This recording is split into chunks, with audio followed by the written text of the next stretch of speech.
The four compass points in Japanese are, clockwise starting from north, kita, higashi, minami, and nishi. Today, we'll try to find where these words come from and what they may have originally meant. Higashi, east, is probably the most interesting one, as it can teach us a bit about the evolution of the Japanese language. To ascertain the true meaning of higashi, let's trace its journey backwards through time until we can make sense of it. If you look the kanji up in a dictionary, you may find hingashi listed as an alternative reading. This pronunciation is actually older, and the current higashi is a simplified form. At the time when the two pronunciations split, probably around the 10th century in early Middle Japanese, the pronunciation was hingashi. However, neither the separate kana for n nor rendakuten were yet invented, and in contemporary works like the Ise Monogatari, the word is written himukashi. This is representative of an even earlier pronunciation, though.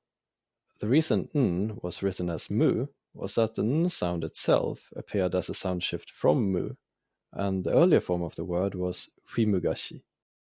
We now have enough clues to start guessing at the meaning, but let's follow the word all the way back. In Old Japanese, the modern hi was pronounced pi, and shi was si. Rendaku wasn't an intrinsic feature of Old Japanese, but purely a result of later euphonic change. We are left with the reconstructed word pimukasi. Alright, time to find the meaning behind the word. It can be split into three parts: hi, muka, shi, in the modern pronunciation. It seems natural that hi refers to the sun, which rises in the east. Muka is likely the mizenke, or incomplete form, of the verb muku, to face in some direction. There are a couple of candidates for shi, but one can safely assume that it is the same suffix as in the word for west, nishi. The most popular theory is that this shi means wind, which would make it the same shi as in arashi, storm. Arashi is a compound word with the parts ara, meaning rough, and shi for wind. In higashi and nishi, the word is used in a more figurative sense to denote direction. Putting the pieces together, the full meaning of himukashi is revealed to be something like the direction facing the sun. While we're at it, nishi is the shortened form of inishi. Ini is the old verb inu, which means to go away.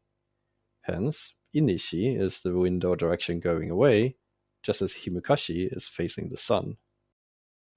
There are other words for east as well.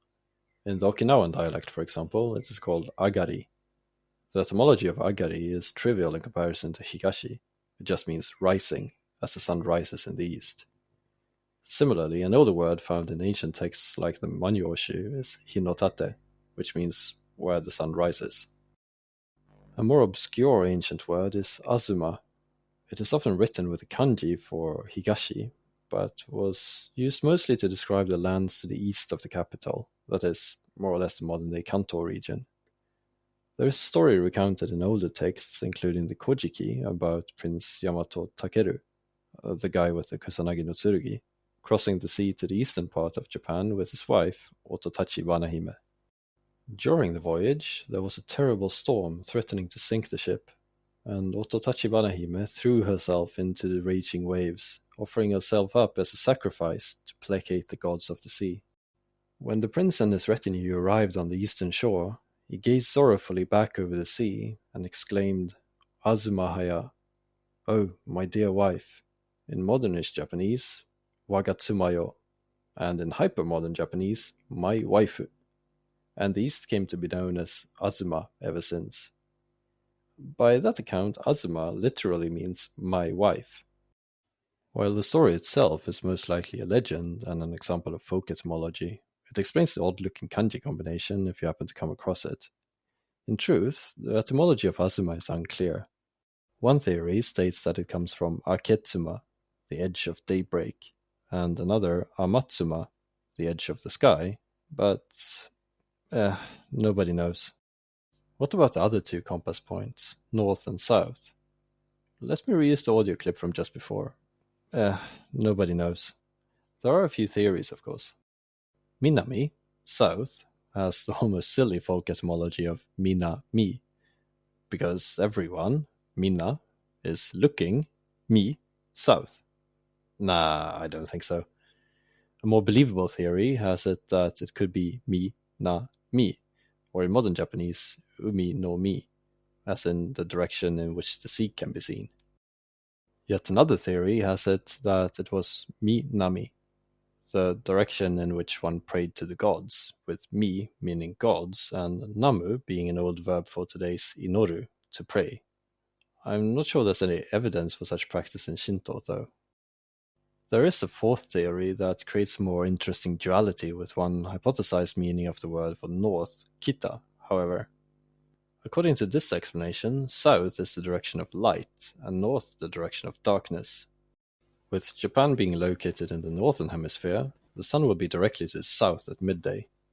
Various suggested origins for Minami express this, such as Hinami, or Manahi, or Mahi-naka, all describing the sun being at its highest point. As a counterpoint to this meaning of south being the bright direction, it has been suggested that kita could come from kitanashi.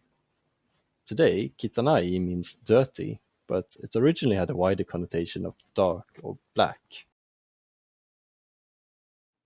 I would like to finish by talking about one of my favorite Japanese words in relation to east, shinonome. It's written eastern clouds, and is a poetic word for daybreak. The word itself comes from shinonome, literally meaning the eyes of bamboo grass. In the past, and even to this day, window blinds were made by weaving thin slats of bamboo grass, called shino, together. When the sun began to rise in the east, light would seep in first through the small gaps, or eyes, of these blinds. Shinonome scores full marks with me in all the important aspects of a good word: beauty of meaning, of sound, and of kanji, poetic illusion, and confusion. It means one thing, is said as another, and written as a third. I love it. Thanks for listening. I hope you find it enlightening and interesting. The ink drawings I used this time, by the way, were made by my talented friend Haji. Her Instagram handle is in the description.